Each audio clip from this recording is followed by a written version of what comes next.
Once there was a peddler of caps. Now, he wasn't an ordinary peddler who carried his wares on his back. He carried his on top of his head. First, he had his own checked cap, then a bunch of gray caps, then a bunch of brown caps, then a bunch of blue caps, and at the very top, a bunch of red caps. He walked the streets very straight as not to upset his caps. He walked calling, "Caps! Caps for sale, 50 cents a cap!" One morning, no one was buying any caps. He walked up the street, he walked down the street, calling, "Caps!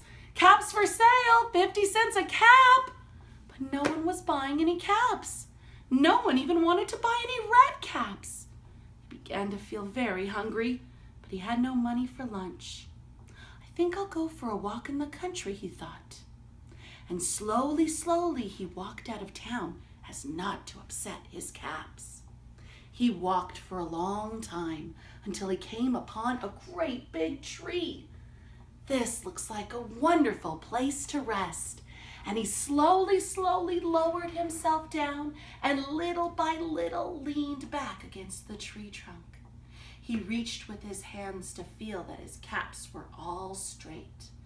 First it was his checked cap, then the gray caps, then the brown caps, then the blue caps, and the red caps at the very top. "They're all there. I think I'll go to sleep."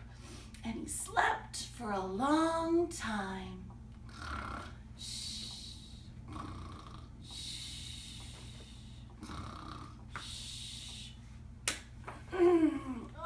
When he woke, he was revived and rested. But before he stood up, he reached with his hand to make sure his caps were straight. But all he felt was his checked cap. He looked to the right of him, no caps. He looked to the left, no caps. He looked behind him, no caps. Behind the tree, no caps. He looked up the tree, and do you know what he saw? On every branch, a monkey. On every monkey, a gray cap, or a brown cap, or a blue cap, or a red cap. The peddler looked at the monkeys. The monkeys looked down at the peddler. He didn't know what to do. Finally, he spoke. "You monkeys, you," he said, wagging his finger. "You give me back my caps." But the monkeys just wagged their finger back at him and said, "Tss, tss, tss." Well, this made the peddler angry. He took both fists and shook them at the monkeys and said, "You monkeys, you give me back my caps." The monkeys just shook both fists back at him and said, "Tss, tss, tss." Well, now the peddler was quite angry. He stomped his foot and said, "You monkeys, you better give me back my caps." But the monkeys just stomped their feet at him and said, "Tss, tss, tss."